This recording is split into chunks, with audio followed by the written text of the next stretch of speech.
In firefighting and public safety, reliability is key. For over 20 years, the FireStore has equipped first responders with trusted gear featuring brands like MSA Carnes for helmets and Seek for thermal imaging cameras. Stay prepared. Visit thefirestore.com today. The FireStore, your trusted safety partner. This podcast is brought to you by Flex 7 from TenCate Protective Fabrics. Flexible, comfortable, and powered with the strength of enforced technology. Flex 7 outer shell fabric is made to move. To learn more, visit tencatefabrics.com/Flex 7. Breathing in diesel exhaust fumes is like walking into a fire without a mask. Over time, those toxins lead to cancer. Protect yourself with Magnegrip, the easiest, most reliable exhaust removal system that features a true 100% seal to eliminate diesel exhaust fumes. To get free grant assistance, visit Magnegrip.com.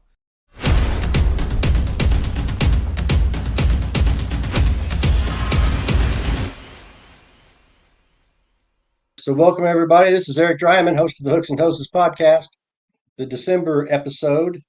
Merry Christmas to all of you. We're a couple days past Christmas at this point, but I want to thank everybody for tuning in over the year, and I hope you all had a good holiday, Christmas, whatever you celebrate.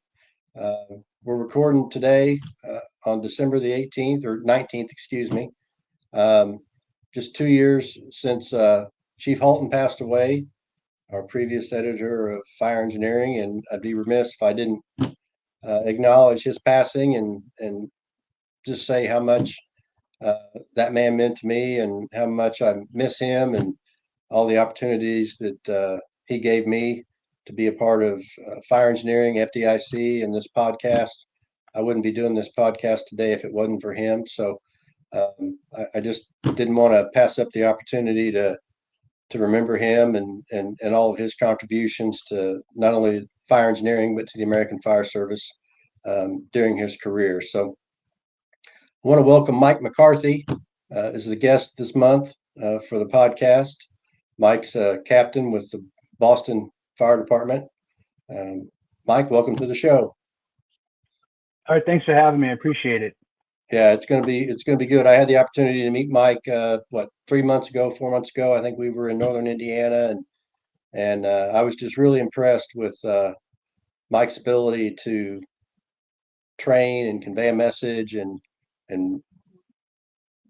I spent a lot of time listening to Mike talk about thermal imaging cameras, and I thought I knew a lot about thermal imaging cameras before I met Mike, and then after I met Mike, I knew even more about thermal imaging cameras. So Mike, before we get into the actual meat of the show, just tell the audience a little bit about yourself and where you're at, your background, that sort of stuff.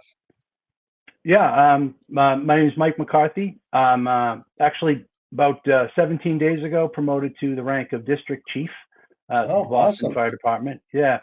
Breaking news. This just in. I work for a small little fishing village on the East Coast, Boston, Mass. It's my department. I've been with the department since June of 2008. Started my career as a firefighter at Engine 21, promoted to the rank of lieutenant, and then captain, and then, like I said, most recently district fire chief. So I am a new district chief, which is essentially a battalion chief for the rest of the American Fire Service. And I'm in the headquarters pool, so I am tied to my cell phone, and they tell me where to go accordingly. So that's me in the little thumbnail sketch. Well, congratulations. I guess I should have asked you about that before we started tonight, because I just assumed that you were still a captain, but no, quite all right. No problem. So how did you get into Boston? Did you have, were you a volunteer before? You got family that led you into this? How'd you get your start in the fire service? Yeah, no, I no family, no volunteer history or anything like that. I was before I started in public safety, I actually drove boats for a living in Boston Harbor. So I was a captain, on commuter excursion, sightseeing boats, things of that nature. In 2001, I started with Boston Emergency Medical Services, which is a third service agency in the city of Boston. So they do all the transporting EMS work. I was there as an EMT and then promoted internally to the rank of paramedic, and then took essentially Commonwealth of Massachusetts as a civil service program. So I took, a civil service examination for firefighter, a couple of them. And in 2008, I was hired on the Boston Fire Department. So that's my public safety kind of career, I suppose. Awesome. So you said you started out in an engine, right? Yeah, engine 21 prior to Dorchester.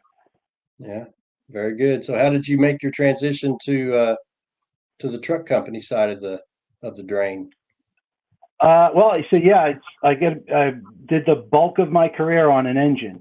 So I did, 21, promoted to the rank of lieutenant. I was in the pool, headquarters pool as a lieutenant, engine 56, which is in East Boston, which at the time, that's where I lived. So when mom wanted to drop off the little ones when they were being a little too rowdy, when I was at the firehouse for 24 or 48 hours, you'd just swing by and say hello.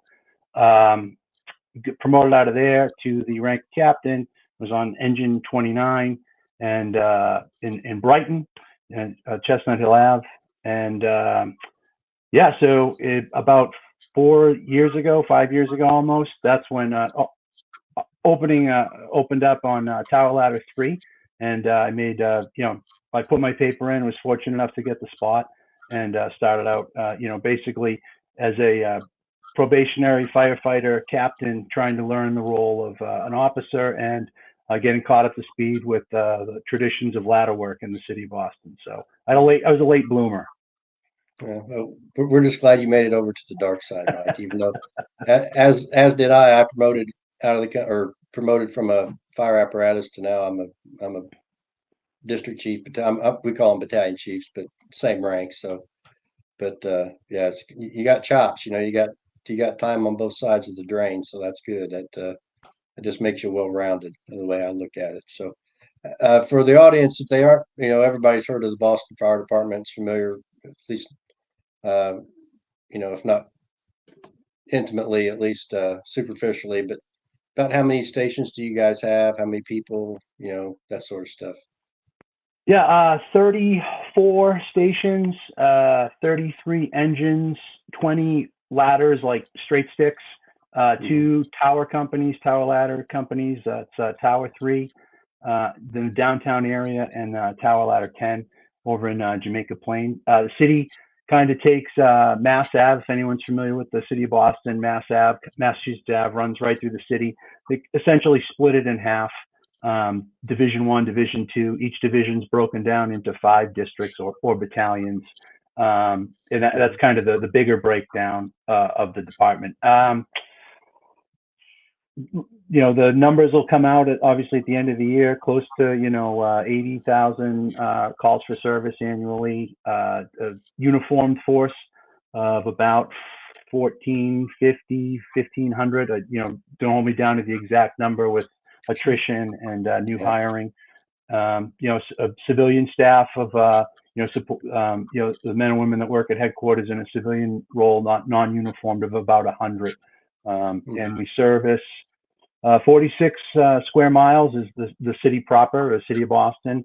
And nighttime, the full-time residency of just under 700,000, and daytime population with commuters and folks that are traveling in to work of about 2 million. Yeah, that's quite the population density, I got to tell you. Coming from my organization, where we have 320 some square miles and 44 firehouses, to what you guys have, it's a big swing. But obviously the population density's there and the run volume's there and everything else. You guys are doing a lot of work, so I applaud you for that. So, we talked. I mentioned earlier in the intro that we're going to talk a lot about thermal imaging cameras tonight. How did you get your start, not only with thermal imagers, but just with training in general? Do you have what's your training background? What led you to learn or know as much about thermal imaging cameras as you do? Was it, your time moving from the engine to the truck and, hey, this is a new tool that I need to learn? Or was it something that you've always had a passion for? How did that shape up? Yeah, I would say just to back up the front half of the question, training wise, when I went from, when I started early on at the fire department, I had a pretty deep EMS background. So I kind of started out as an internal trainer for EMS continuing education side of things, and I got kind of familiar with some of the training aspects of how the department worked.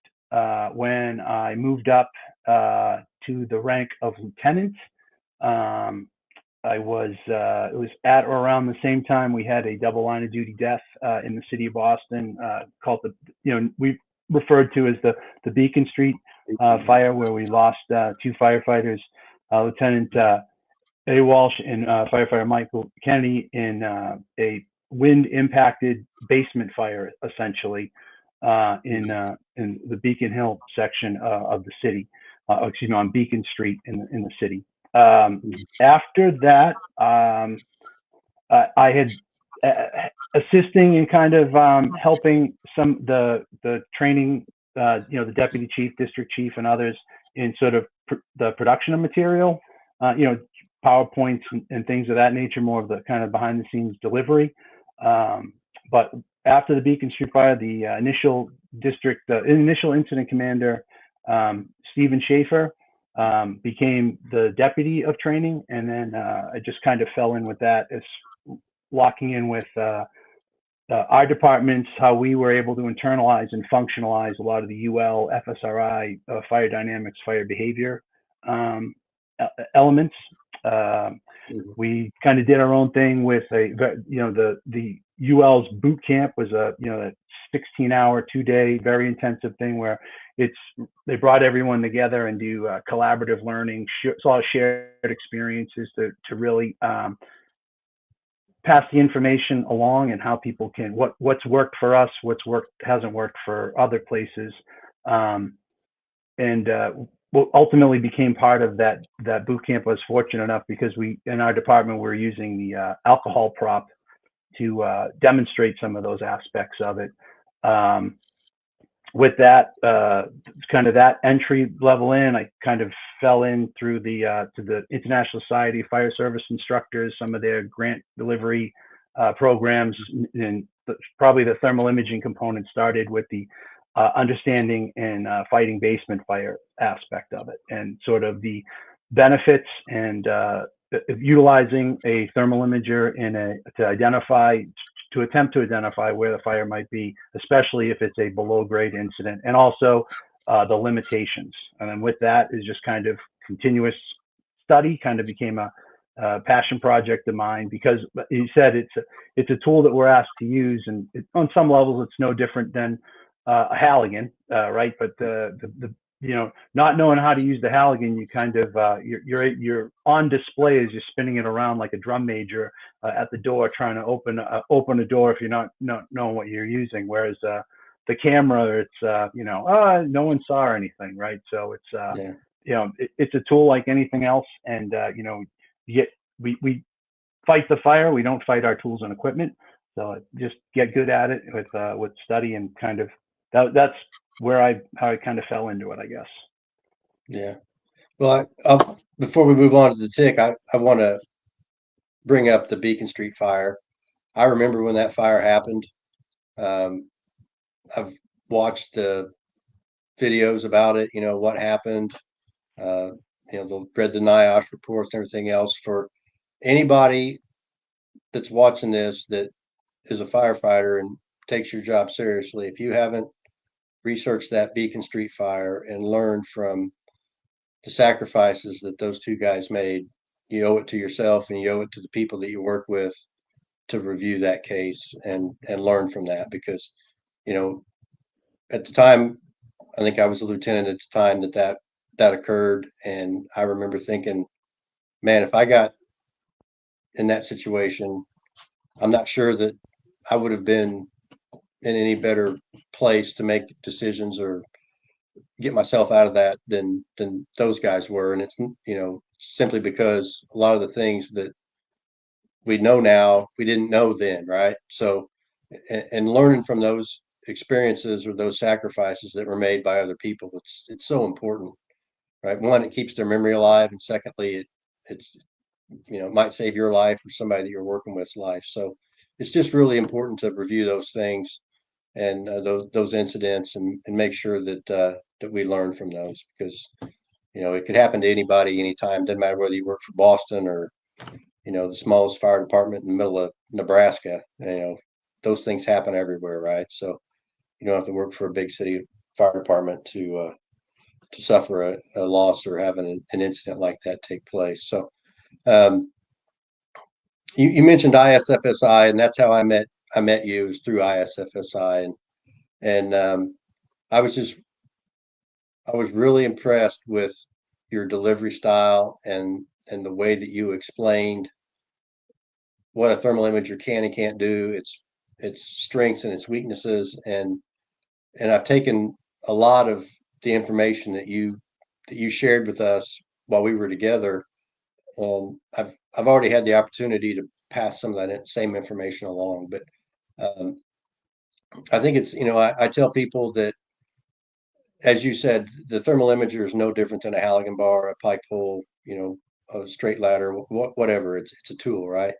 But we have to be cognizant of the strengths and weaknesses of that tool. And I often say, I don't think I'm unique in this, is somebody, whether it's your chief or your training officer or whatever, they hand you a new tool, and particularly if it's battery powered, what's the only thing that you normally care about knowing, particularly if it's battery powered? It's where the on and off button is, right? And as firefighters, hey, as long as I can turn it on and I can turn it off, then I know how to use it. And there's just so much more that goes into, particularly with the thermal imaging camera, than just knowing how to turn it on and knowing how to turn it off and how to change the battery in it, or how to put it in the charger when it's not being used, right? So it, just, if you could, Mike, just kind of go through, you know, if you were introducing a thermal imaging camera to somebody for the first time, what are some ways that you would talk to them about what it can and can't do, how it operates, um, the importance of the different, um, high sensitivity, low sensitivity, all that sort of stuff that a lot of people like myself probably took for granted for a long time, because we didn't know what we didn't know. And as much as I hate that phrase, um, it's applicable here, right? So just kind of take the audience through that. What are some things that you think it's important for them to understand about the way our cameras work in the fire service? Yeah, I mean, I usually start with the bottom line up front. We don't rely on the temperature, either the temperature gauge or the spot temperature. Newer cameras that are built to that 1801 NFPA standard, the most recent edition, actually have got that spot temperature removed from the TIC basic display. The camera is not an X-ray machine. It's only going to give you surface temperature, typically of a solid object, and of that long wave IR energy that's coming off that solid object. Doesn't see through anything, and because of that inability to see through anything, it can't be used as a predictor for pending structural collapse or building failure. So those are if I was to do any type of training, those are my three that I lead off with. That way, if there's a bird that flies by and I distract somebody with something shiny, at least I've led with I didn't bury the lead. And I think with that, we can walk back the limitations, the strengths, the reason to use it. Those are the big three, and those are the ones. If we kind of pull the thread and look at the last 2 or 3 decades of NIOSH reports, if we go back, some of the earlier ones, some of the considerations were, fire departments should consider the use of thermal imaging in structural firefighting, right? Those are the earliest recommendations when thermal imagers became a viable option financially for most departments. Now you go to the most recent NIOSH reports that have thermal imagers involved in the considerations, and they have an entire addendum or annex or appendix, which one sheet that lays out those limitations of that camera. So I'd start with that. I think for the men and women entering the fire service, we get them early on. For those of us that that have been around a little while, we're able to kind of deliver that information and kind of disrupt some of the historic things that we thought that camera had the capacity or capability to do. So that's where I start with what I'd like to start with, grabbing the big three to grab everyone's attention early on.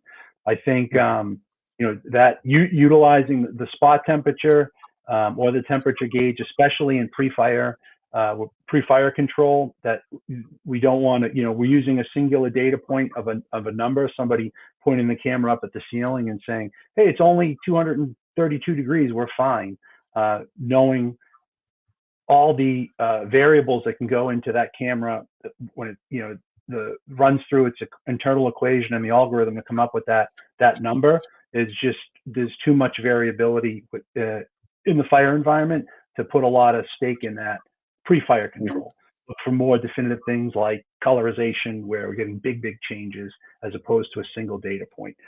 Post-fire control or smells and bells call or an investigation, that number, when we have a little bit more control over that, the number becomes a little bit more, okay, I see where we're going with it. But versus pre-fire control, I don't put a lot of stock rather into that number. I wouldn't. Yeah, and when we talk about the thermal imager, I know when we first got them, I remember using the thermal imager, and anytime I saw a white spot, I automatically assumed that was really hot, right?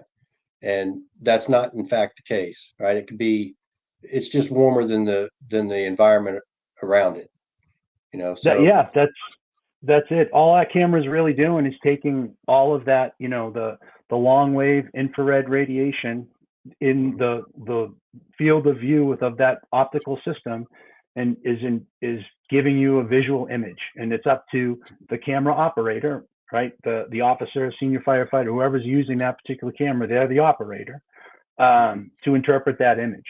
So yeah, that one, that thing that looks like a white spot on the wall, and if we run a tool through that, well, it was hot, but it was relatively hot.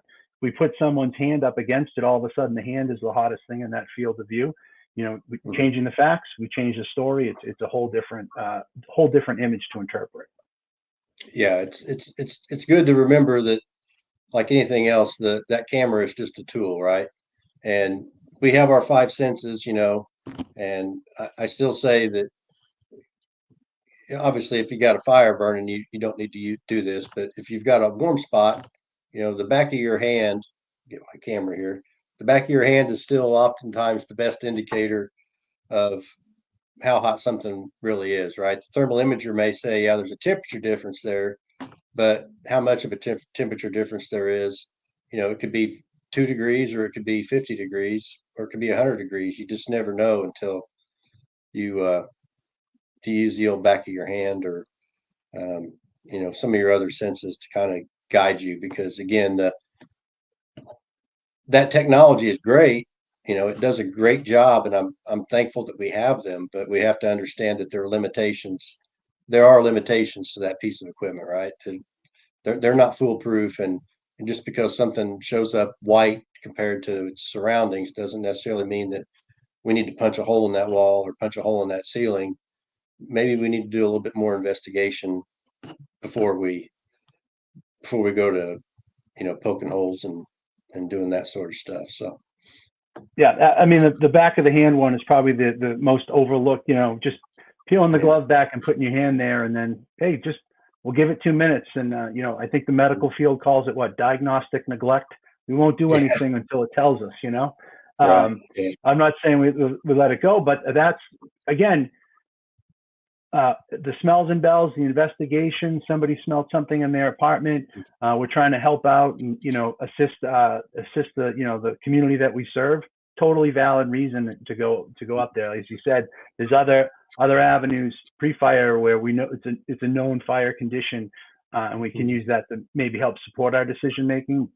But that tool is very useful. Absolutely. Yeah, and just to kind of go the other direction, talk to the audience or explain to the audience a little bit about how a thermal imager works. If I've got a hot spot at the peak of a ridge that may be 20 or 30 feet away from me, what is that and it's showing up as maybe 200 degrees or 150 degrees or whatever. If I'm relying on my temperature gauge, which, as you mentioned earlier, the newer TICs don't have, but if I look at a hot spot from a distance and it says, oh, well, it's only 150 degrees, no worries, right? Kind of explain to the audience how that thermal imager is gathering that data and the algorithms and everything that it goes through to give you an indication as the end user, viewing that screen. Why is that deceptive as well? Yeah, great question. And understanding how that camera works can again keep us between the left and right lateral limits of good decision making. First thing, that camera, all we're looking for, like I mentioned earlier, the long wave IR energy, and between 8 to 14 microns on the EM spectrum. We either have active emitters, passive emitters, and direct emitters, right? Active are kind of low energy things. My computer's probably giving off a little IR energy from the heat from the electricity, the battery, the fans going. It's causing the molecules to move around a little bit, giving off those photons. That's going to arrange it, that's going to show up as IR energy. Something passive like the walls and ceiling, it doesn't really create, all it's going to do is absorb and reflect back. Direct, that's fire and the sun. Our most powerful IR emitter is the sun. That's why every thermal imaging camera, in the notes, it says, please don't point at the sun, you'll damage it. And then I usually say that inside, because as soon as you say it outside, what happens? Whoop, everyone looks up at the sun and can cause damage. So that IR energy hits the first component. It's the first, it's going to travel, right? So the biggest thing you mentioned, 20, 30 feet away, would be your distance to spot, right? So the camera, in each particular make, model, manufacturer, depending upon the built optical system, will have a different distance to spot ratio, how much it's actually measuring in that temperature sensing zone based on how far away you are. Earlier ones were like an 8 to 1, 8 feet away, measuring 1 foot spot. Cameras now, can go up to like 87, 73 to 1. So it's looking at that one spot. So being that far back, you're trying to measure that one spot, but also you're getting the aggregate of the background material. So that's the distance to spot ratio. How much it's actually looking at works into the actual number. That's one.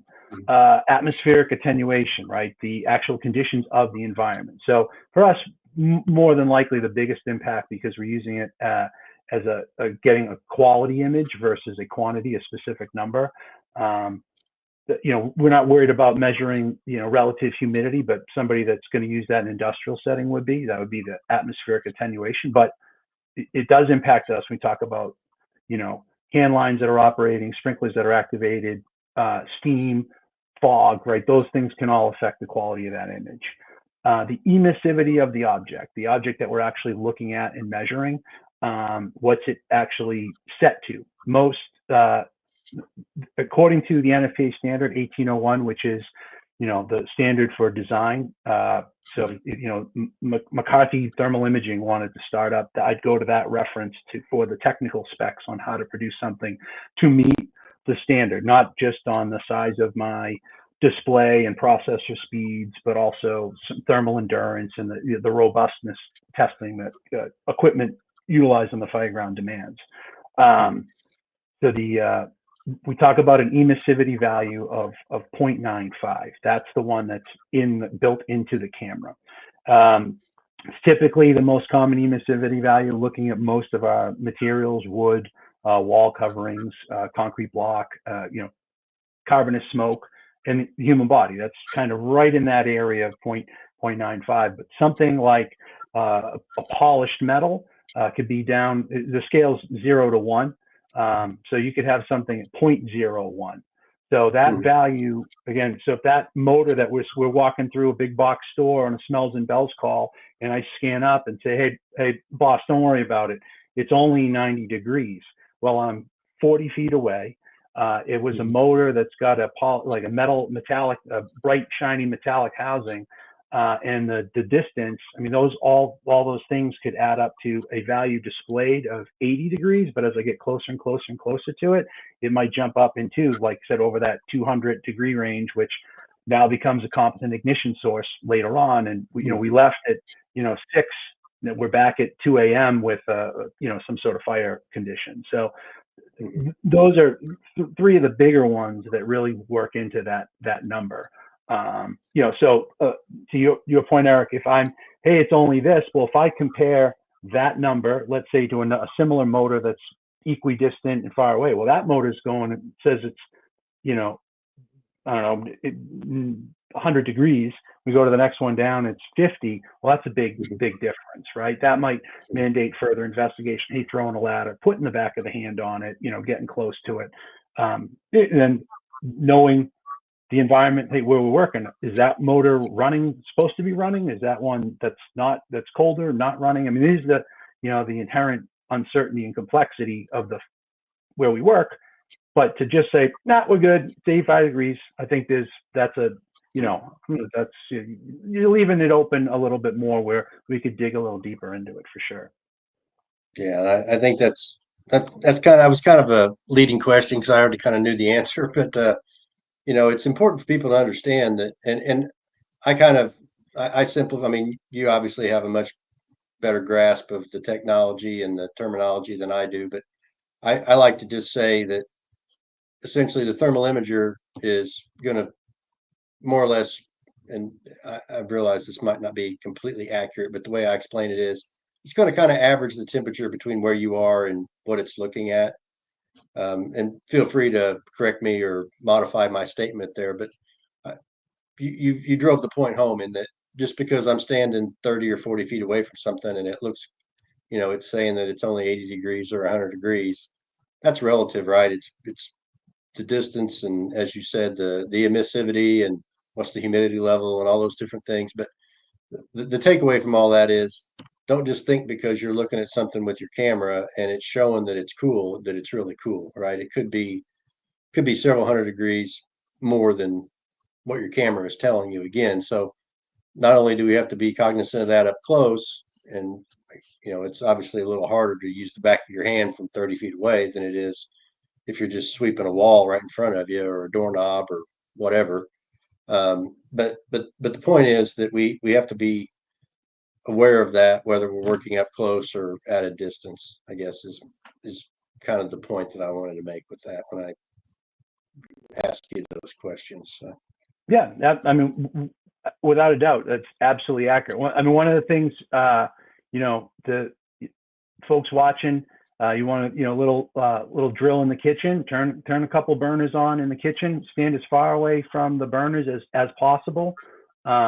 You could do that, the grill in the firehouse in the backyard, and then get that number. And as you go closer and closer and closer, watch what happens to that value. And that's a big one, just on, like you said, that distance to spot. And that's the one thing I think, we can, if we talk about delivering training, in that I find Mike McCarthy's personal experience that when we're doing training, PowerPoints are great, and sort of the didactic classroom portion is great, but if we can get hands-on, especially with a camera, because it requires contrast, right? It requires a difference in the thermal environment, what we're actually looking at. One of the training scars I think we build in is when we try to do initial thermal imaging training, and it's cold room only. There's no heat source. We're using sweet smoke or theatrical smoke. The camera drives on that thermal contrast. We're not going to kind of build in the mental slides that we need to with the camera. So the more we can do to demonstrate, especially in the classroom setting, when we get to the drill yard, the drill field, the acquired structure, whatever it is you do your training at, the greater return on investment we can do. So I love those small scale experiments using a camp stove as a burner, as a heat source or something like that to actually show what the camera's doing, so we can build in a solid background on reading the display and some of the standard symbology on the display. And then we get to the yard to practice, we can get right to the bit and apply what we've already learned in the classroom setting. Yeah, that's really, those are some good tips, and I hadn't really thought about that as far as just using your stove right in the firehouse or your grill. Those are zero cost to us. We don't have to build a prop. We don't have to travel 10 miles to the academy. We don't have to find a training building or anything. Those are things we can do, either before or after we have a meal together, right? So those are some great tips. You mentioned the training scar part, and I think it's important because I've struggled with this over my career. My training career is, we drag a rescue mannequin into a building, and we're going to do a search drill, or we're going to do a mayday drill or something like that, and we send a crew in with the thermal imaging camera, and what happens, right? The rescue mannequin is essentially the same temperature as its surroundings, right? So we don't really give our people a real sense of what they're looking for, because again, that mannequin's going to be dark gray or black or whatever color the rest of the environment is that the camera's picking up. And I learned from you and some of the things that you did when we were together. But what are some suggestions or tips that you might give to people who may potentially find themselves in a situation where they're getting ready to do a drill that involves a tick, and maybe they're going to be sending people in to look for a victim? Or how are some ways to make things a little bit more realistic from a training perspective, so that we try to minimize the number of training scars that we impress on the people that are going through those drills? Yeah, that's the challenge, isn't it? Because we want a big fire going all the time, and it's like the saying, right? You can have it good, you can have it fast, and you can have it cheap. Well, pick two. That's what you're getting, right? You can't have all three simultaneously, right? So I want a hot fire with zero visibility. I want all these things, and unfortunately, sometimes it's not amenable to our training tempo, what we're trying to accomplish, or the goals, or quite frankly, where the skill set is of the trainee, right? Of the folks that we've been gifted to actually help out. I mean, I teach also at our Massachusetts State Fire Academy, and recruit training that's a big thing. Everyone's seeing something for the first time, and if you run that big search drill with a camera under live fire conditions, and there's a failure, well, where did the failure occur? Was it the actual skills under fire? Was it the search component? Was it the camera? There's a lot to kind of unpack. So, when we're looking at it, is a specific objective with the training, right? So, hey, I want to use the camera as part of our search. So we give some good definition to our camera operator on what we want them to kind of accomplish. If we can't increase the temperature of the training environment through use, and again, that mannequin wouldn't be a passive emitter, right? It's only going to reflect back what the environment gives it. And we don't really, 1403 really big frowns and prohibits the use of live victims, and we certainly don't want to do that. And that's what shuts down training, right? We stop beating up people and equipment, and that'll any chief will be like, that's enough of that. Good effort. Yeah. So the alternative might be to how can we change the temperature of the victim? And if we don't really want to build in the easy, what's the drill we can do at the firehouse? All right, hey, we're going to do a thermal imaging drill. Knuckles, you go hide in the bunk room, and we'll come and find you. Well, unless you can get the temperature of the bunk room up over 98.6 degrees, Knuckles is going to be the bright whitish object in the space.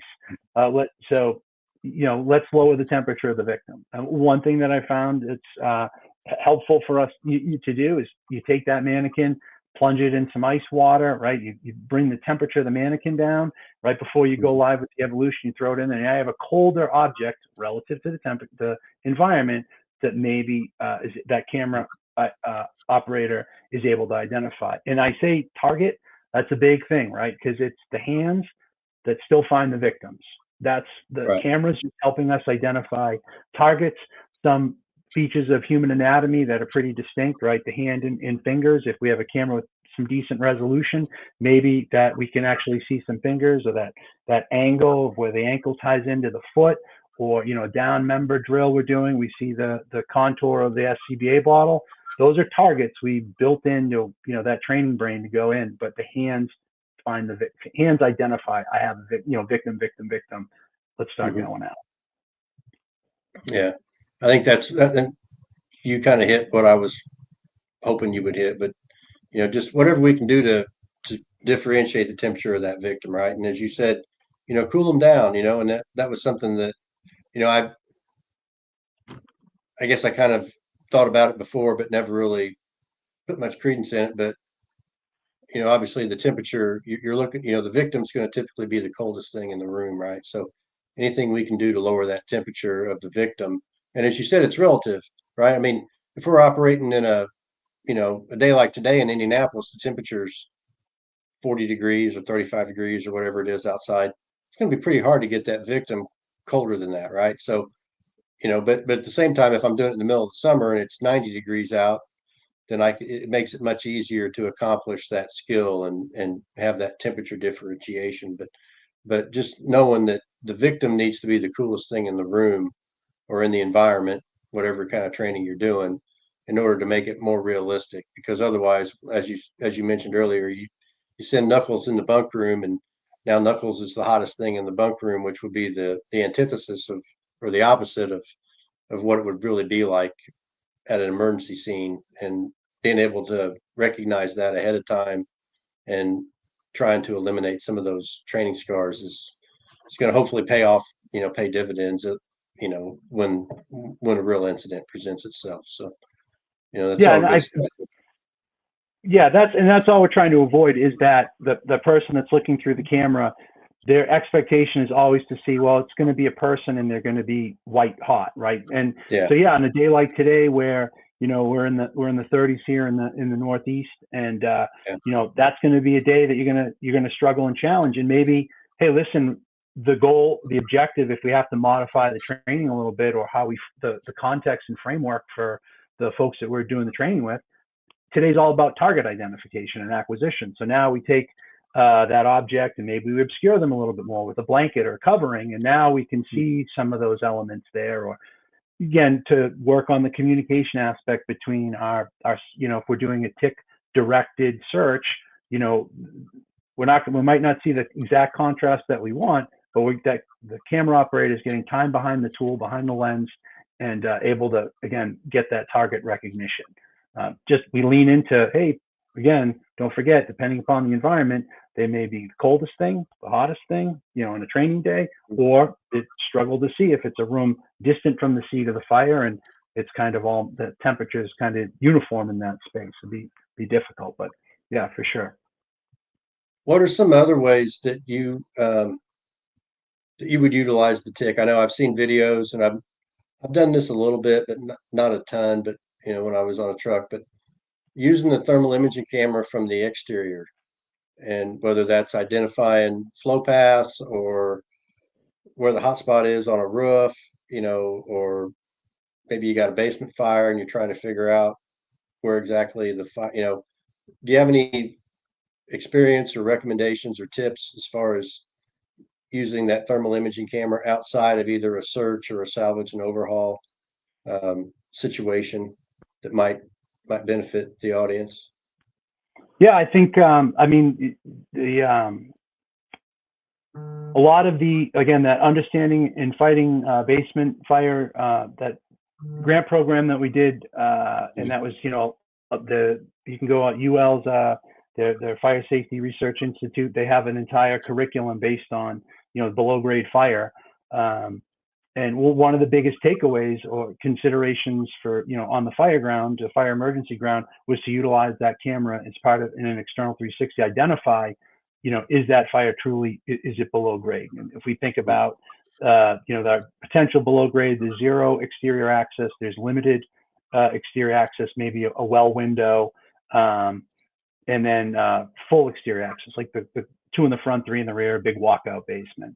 If you were using that camera as part of your 360, I think that's dark evening, smoky fire, right, to really see through that hot spot. And I know NIST put out some of their open source videos that are out there. There's a really great video of them demonstrating just that, where they do, looks like it's a little one in the front, two in the rear with a walkout, and you're looking through the front door, there's smoke churning out the front. As soon as with that 360, it's they see it obviously declared in the back, but even as you're working across the Bravo side of the building, you're seeing heat emanating from the mud sill where the foundation's tying into the framework. You got heat behind the clapboards, smoke's pushing out in certain areas. You're seeing thermal bridging at the windows where we just have our windows installed, little friction force insulation just tacked and glued in. Well, heat's going to bridge across, right? And what's the bridge?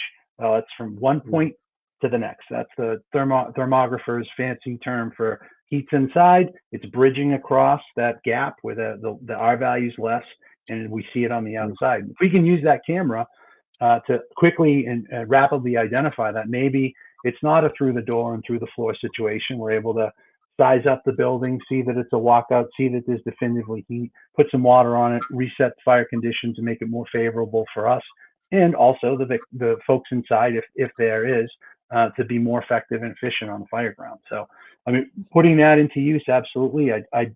And utilizing it, that goes back to, we're kind of talking about that distance to spot. That camera, because of the limited field of view, we do a size up with our, we're doing our size up just looking at the building. We have our normal field of view. If I'm doing it through my camera, now I'm essentially looking through a toilet paper tube, and that's going to slow my 360 down. So maybe we chunk it up. Maybe we hold the camera a different way to maximize the field of view. Maybe we, where am I looking first? Well, I really want to make sure I don't have, the brothers and sisters operating above a fire. If that's the first thing I can rule out, I'd like to do that. So maybe I scan low first. Scan up the middle section of that room, the exterior of the building, looking for the thermal bridging, looking for any penetrations, and then I'll scan up nice and high, see if the fire's, if it's been low, where's it at, where's it going? If I've already seen some evidence, some heat and smoke pushing out of the soffit, is it trapped? Is it actually moving with velocity? You have colorization changes. So utilizing the camera on an exterior 360 can be helpful. It's just something you have to practice and drill, and kind of in talking with others that we've done this, I mean, you got to look at a lot of, what right looks like, just the regular home on, under non-fire conditions, because then when we start to see things under fire condition, what's wrong is really going to pop off the page, right? If we figure just throw it out there, day one, and the whole roof's going, it's all white. Yeah, it's also, 2 o'clock in the afternoon in the middle of summer, and we've got just solar loading built up a lot of heat on the surface. That might be a potential for failure. Yeah, without a doubt. Yeah, use it on the exterior. Yeah. Yeah, you hit it on the head there with what right looks like, because again, that's one of those things that can be so deceiving.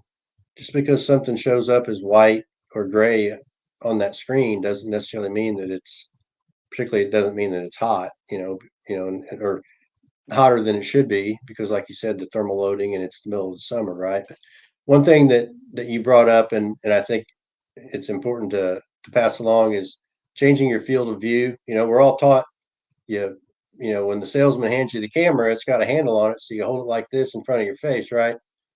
But I always say you can go gangster style, right? And you can turn it sideways, and then that you instead of having that really nice horizontal field of view, now you've got that vertical field of view, and what that can do for you. A lot of times horizontal is what you're looking for, but there are situations where having that vertical field of view is better than the horizontal field of view. So, do you have any recommendations or suggestions on that, or just play with it?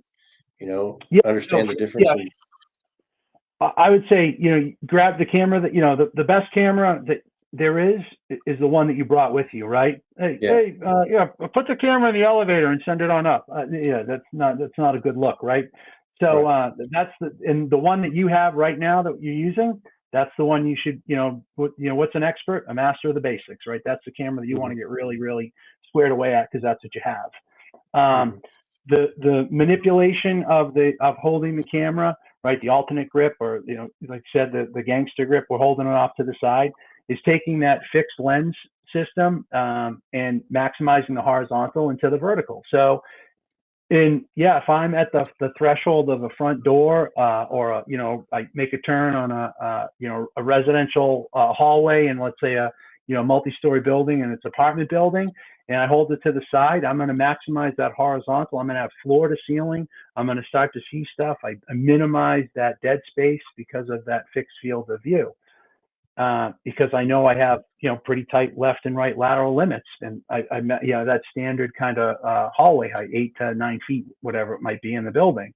But if I try to apply that same, grip and scan an auto body shop when I go through the man door, I'm going to lose a lot of time trying to piece that whole thing together. And what am I processing? I'm trying to look and decode the low hazards, the middle survival landmarks, the top hazards, all while I'm moving across. So now that speed that I've lost, and fire ground tempo is speed over time, right? That's how we create good tempo. I would say holding it and maximizing that horizontal field of view. So I scan across the top. It gives me, hey, is there heat currently up there? If I see colorization of pretty good, well-developed fire, I'm seeing the true size of the space. People don't frequently bolt furniture to the ceiling, so I get an appreciation of the size of the space. Any hazards that are up there, that auto body shop, some bar joist on Q deck. I've got some cables. I've got hose hanging down. I've got a hey, there's a pickup truck on a lift up there, right? So we're able to quickly see those hazards.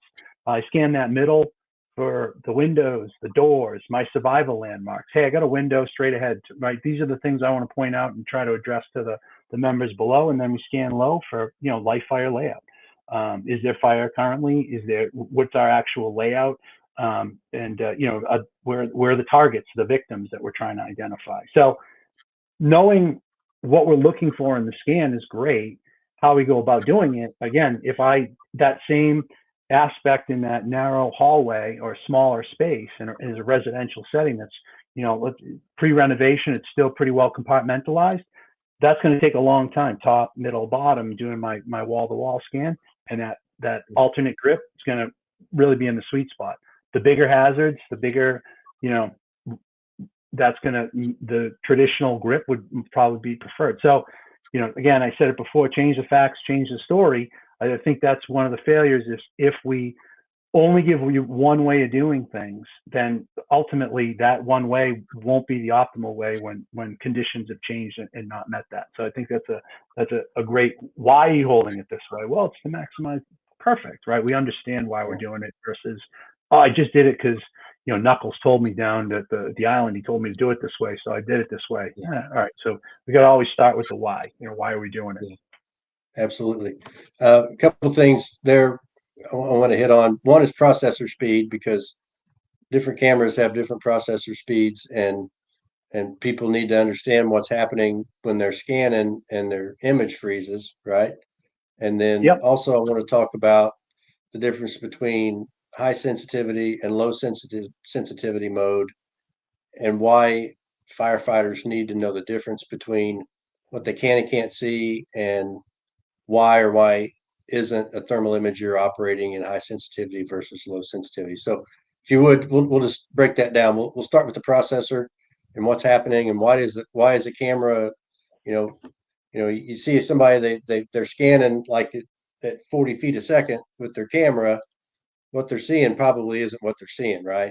And that kind of goes back to the processor speed, and then we'll get into the sensitivity part of it, on the backside.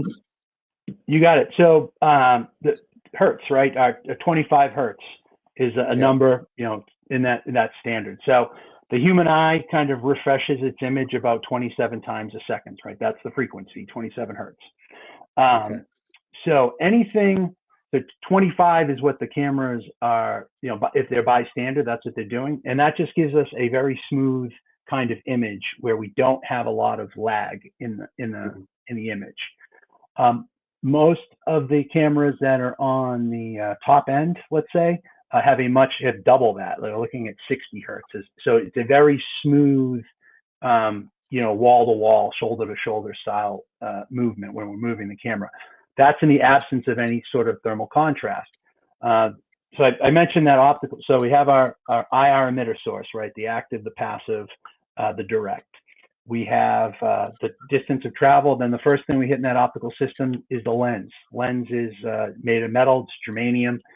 Most cameras are going to have the flat kind of a germanium protective. The actual lens itself is behind that. It's got a concave, convex, it's got a lens-like shape. And typically it's one of the more expensive components of the camera. That's why it's protected, because IR energy you don't see it through anything, right? So glass and plastic will obscure that. Then it goes to the shutter, the old wheel style chopper had holes in it, would revolve about 60 times a second. You mentioned like that, what we're seeing if we're going too fast, it's a function of the shutter and the refresh rate of the processor, right? So the shutter will open and close. You'll hear it whirring and clicking as it's normally what it's trying to do is rectify internal temperature with exterior temperature for the quality of the image. So if I'm scanning and going way too fast and it's nice and warm and my camera freezes, it's shuttering. It's either, that the shutter's dropped, and again, doing that rectification. If the camera stops with an image, my image stops, I should probably stop scanning, or else I'm going to create this dead space that ever increases out as the further I go and I don't see anything. The change in hertz or the processor speed or the refresh rate of the camera, that can really be seen between some of the smaller cameras versus the top end ones. And if you're doing a side-by-side comparison, having somebody walk with it, they'll see a big difference on how fast that image keeps up and just the smoothness of the image. That's the biggest thing with refresh rate, right?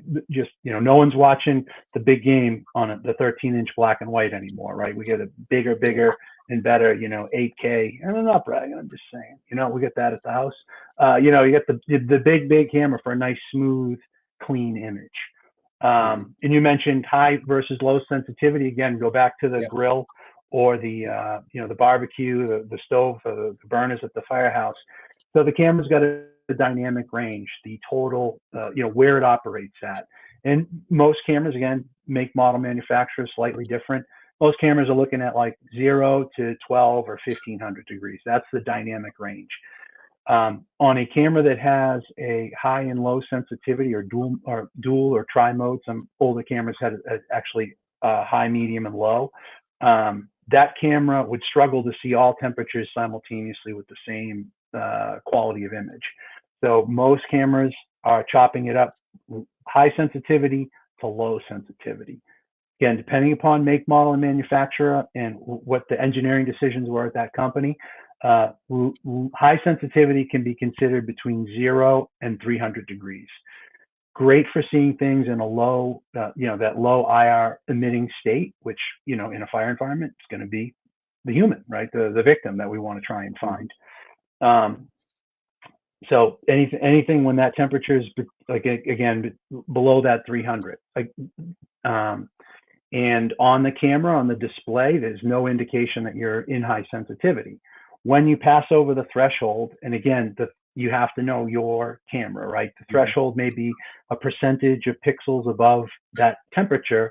The camera will switch into low sensitivity. So you'll have a degradation of the image quality in an attempt to see the higher end temperatures, and that's low sensitivity.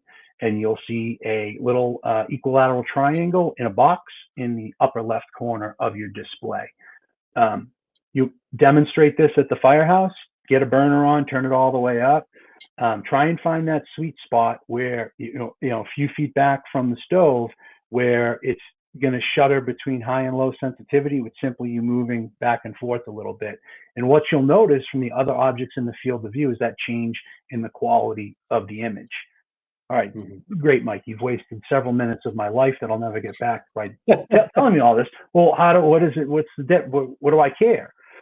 Yeah. Well, people are at that low energy state, we want to try and maximize that camera in high sensitivity as long as possible. And as if we just continuously looking at the ceiling as we're moving, loading up more IR energy into that processor, it's going to be harder for that camera to get below that threshold and really find those low energy targets. So understanding the difference, and then, we'll see some symbols on that camera. And I mentioned, the tri-mode, it's an older style camera, would actually have a high, a medium, and a low. So 3 ranges, and then there'd be some changes with the temperature bar. So there's a lot for you to interpret under air with a mask on. That's a lot of stuff for you to try to work out through. So high sensitivity, low sensitivity, quality of image based on temperature, and the refresh rate is just how quickly that camera is going to update its image to give you a smoother image. And if the camera shutters and stops because of that refresh rate is picking up, or the shutter closes, just stop what you're doing for a second, let it pick up so you don't miss anything on that scan of yours. Yeah, absolutely. There's a lot of information there, and I don't think any of that time was wasted, because a lot of people don't realize, they know how to turn it on, they know how to turn it off, right? And I think, I don't want to speak too badly of anybody, but I think a lot of people, that's probably the extent of what they know.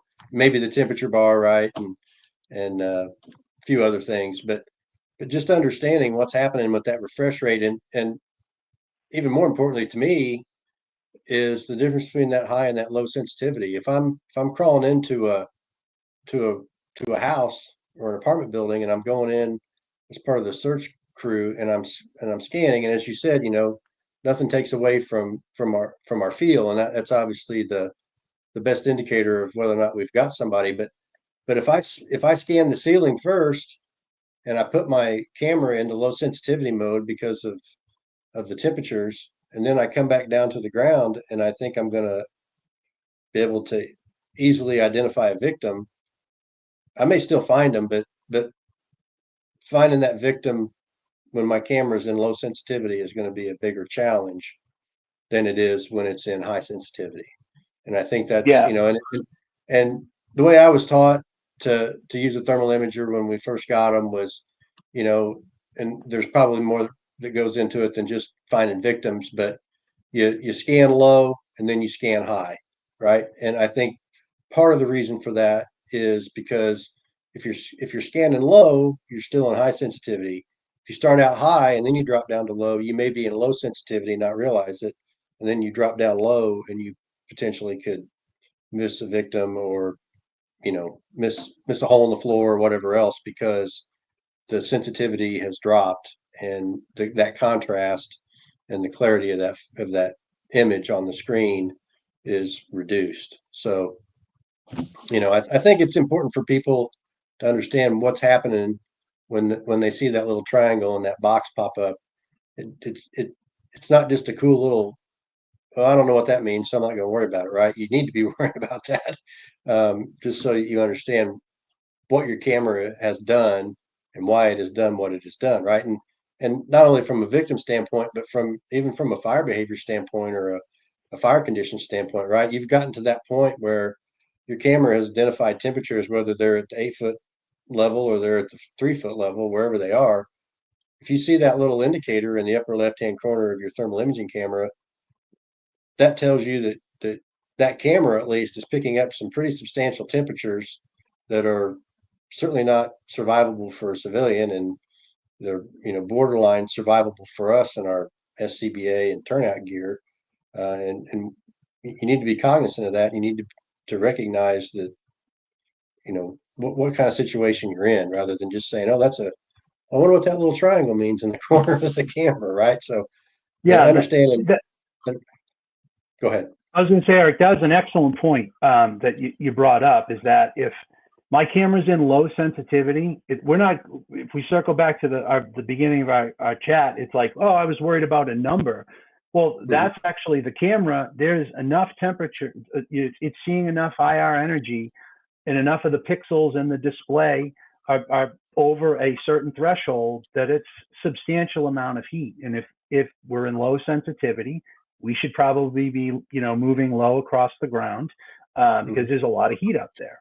And I really liked your, how you built your scan. Well, if I'm through the door residentially, looking low for the life fire layout early on, and I preserve as much of the high sensitivity, the highest quality possible image for my first part of my scan, and I can go up top and find the heat. I would say that absolutely correct. If in again, change the facts, we change the story. If my mission is, hey, we're the first, we have to like locate and confine. We're not even worried about, we don't even know where the fire is yet. Right. Maybe I'm up at early on, I'm up at top looking for convection currents, looking for heat. I'm going to swim downstream, move towards the fire. So I think that goes back to, well, he told me that's how I do it. We know we have to, if then, right? We have to, these are the conditions. This is how I'm going to apply it for this particular reason. And that makes the person not just the guy that's responsible for bringing it in, but that's the operator, right? Now that person's operating the camera with a distinct set of goals and objectives and using the camera to accomplish those things. I think that's a huge point for that you identified. Absolutely. Yeah. It's, obviously mission statement, right? What's your task? Are you going in to find the fire? Are you going in to find victims or overhaul or, whatever it is? But like you said, it's what's your mission statement? What are you tasked with doing is going to dictate how you use this piece of equipment, right? Absolutely. So there's it's important to understand all the different dynamics rather than just, all I got to know is how to turn it on and look back and forth through it, right? There's a whole lot more that goes into it. And as you said, there's a difference between carrying the tool and being the operator of that tool. So all great points. Well, we've been going for a little over an hour now. And what are some other things that, whether it's search related, technology related, whatever it is, what are some other things that we haven't covered up to this point with the thermal imager that you would like to bring up or pass along to the audience? Some things that you feel that could make the difference or help them better utilize their thermal imagers whenever they get asked to use one. Yeah, I think so. It's been my my observation, especially when we start with like recruit firefighters, that they have a screen in front of them, right? So some generations got to be known as punching a Nazi in the throat on the beaches of Normandy. Other generations were labeled iPad kids. So when we give a camera to a newer firefighter, that's all that they know, and they think, oh, this has replaced fundamental, practices and procedures that have been utilized by men and women in the fire service for, decades. And that's not the case, right? So it is a tool, any tool subject to failure. And we want to, we use it as an adjunct, not to replace anything. That's I think has been said since the beginning as thermal images have made their way to the fire service. But what we see is that camera's held in the screen and moving, and that takes away the speed and the tempo of the fireground. So I would say early on, especially if we're rolling this out to newer members in the fire service, is that boom, they take their snapshot. All right, hey Eric, door straight ahead. Camera comes down, does a couple different things. We're moving, we're still building the mental map. Okay, wall, couch, corner, door, right? I built, if things go bad, turn around, door, corner, couch, wall, out, right? We've still built that mental map in. And by dropping the camera down, I don't have the optical system pointed up high at the heat source. I'm not watching nature's television with the camera and building up more and more heat. Then when I bring it up again, I might be a couple rooms in, but if I haven't loaded up the processor and the focal plane array of the camera, I might be snapped back into high sensitivity, even though I'm 2 or 3 rooms in. So it does a couple of different things. So use that camera to find your landmarks, move point to point, move with the same thing rather than, wholly relying, getting through that building, just looking through the screen. That's one of the things I see a lot when we talk about just bringing a camera in, is that, oh, it's thermal imaging training, so therefore I must use it continuously. That's not what we're going at. We're looking to identify those targets and then move with purpose to that target. So I think that was a big piece. And then carrying it, you got to have it on you for it to be useful. And if you're struggling with carrying it because you don't like how figure out a way to make it work for you, right? We fight the fire, not our tools and equipment. So Mike McCarthy is personally not a big fan of the retractable lanyard, because as that camera moves, it's got some weight, some mass to it. And as I move, right, the force, mass times acceleration builds up a little bit of speed. Now it, boom, comes back and it swings around, and any type of work, overhauling, opening things up, now this thing's bouncing all over the place. So more of a fixed strap that kind of hangs down, you're able to bring up, and when I drop it, it just goes right back to where my hand would be and bring it back up. Anything going over my head is going to have a breakaway buckle, right? The block light, whatever, something like that. There's a number of different ways that are out there.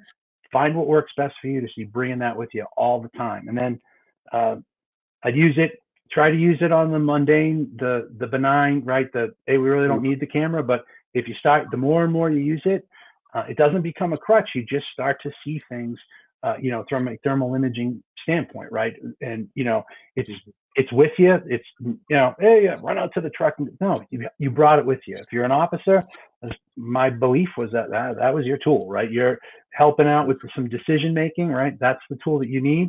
Bring it with you. And if the barrier to bringing it is, I don't like how we have to carry it, figure out a way to carry it a little bit easier for you. So kind of like quick hits on the end there. So that point to point, not standing it up, and figure out a way to make carrying it work for you, so it's comfortable, so you're not fighting the equipment. You can actually use it to do your job. Yeah, no, those are all great points. Great points. Tons of good information there. I'm gonna have to go back and revisit this just myself, just to catch whatever I missed the first time through here, and I'm hosting the thing. So no, I can't thank you enough, Mike. Great lesson on thermal imagers, and I know we could. There's way more than we've just kind of scratched the surface, really, with a lot of the technology and differences between different cameras and things. But I can't thank you enough. I really appreciate you coming on the podcast, and certainly very knowledgeable in thermal imaging cameras. We didn't even really get into the whole Boston ladder thing, but obviously you could probably school the audience on a thing or two about ladders as well. But we'll save that for another. I'll say this: you stop when you run out of windows or ladders. That's when you stop throwing them, right? That's what they told me in drill school. So there you go. Run out of windows or ladders. That's when you can stop. Yeah, that's a good habit or good rule to live by, I would say. I've been to a few more than my fair share of fires where I wish there was a few more ladders thrown. But yeah, I appreciate that little nugget as well. That's a good one. So District Chief Mike McCarthy, Boston Fire Department, I want to thank you. No longer captain, but now District Chief. So appreciate you being part of the podcast this month. And hopefully our paths will cross down the road at some point in 2025. So I hope you have a good Christmas and Happy New Year, and we'll see you on the other side of the year, I guess. Yeah. Any parting comments or anything for the audience, Mike? Thank you. Thanks very much for having me on. It's my privilege and pleasure to talk with you, and hopefully, anyone watching this, in the future, they're able to take something away and make themselves and the men and women they work with, talk about being 1% better every single day, or a little bit of constant pressure all the time. That's how we make substantial change. So again, my pleasure to be on and talk to everybody today. So again, thanks for having me on, and happy holidays to you as well. And we'll definitely see you in 25 for sure. Yeah. How can if the audience wanted to reach out to you, is there a good way to get a hold of you? Or are you on any of the social media or anything, or have an email you want to share or anything like that? No. Yeah, I mean, my email address, so you just say it out, or is it going to pop up as a graphic right here, maybe? I don't know. You can say it, and we'll make sure that it makes it into the final cut. Yeah. Yeah. My personal email, Mike McCarthy 5@me.com. So Mike McCarthy, the number 5@me.com. That's probably it. I'm not I'm on social media to watch what my kids are up to. but I'm not on there as a voice in the space.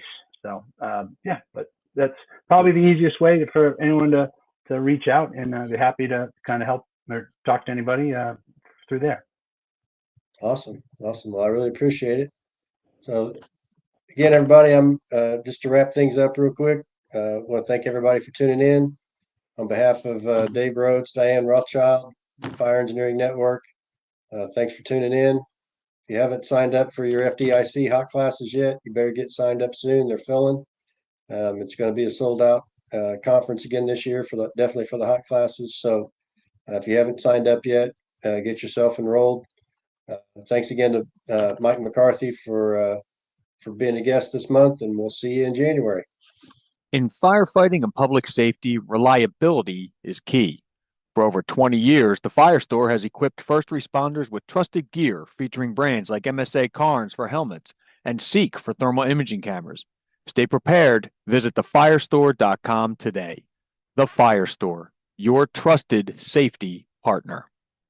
This podcast is brought to you by Flex 7 from TenCate Protective Fabrics. Flexible, comfortable, and powered with the strength of enforced technology. Flex 7 outer shell fabric is made to move. To learn more, visit tencatefabrics.com/Flex 7. Breathing in diesel exhaust fumes is like walking into a fire without a mask. Over time, those toxins lead to cancer. Protect yourself with Magnegrip, the easiest, most reliable exhaust removal system that features a true 100% seal to eliminate diesel exhaust fumes. To get free grant assistance, visit magnegrip.com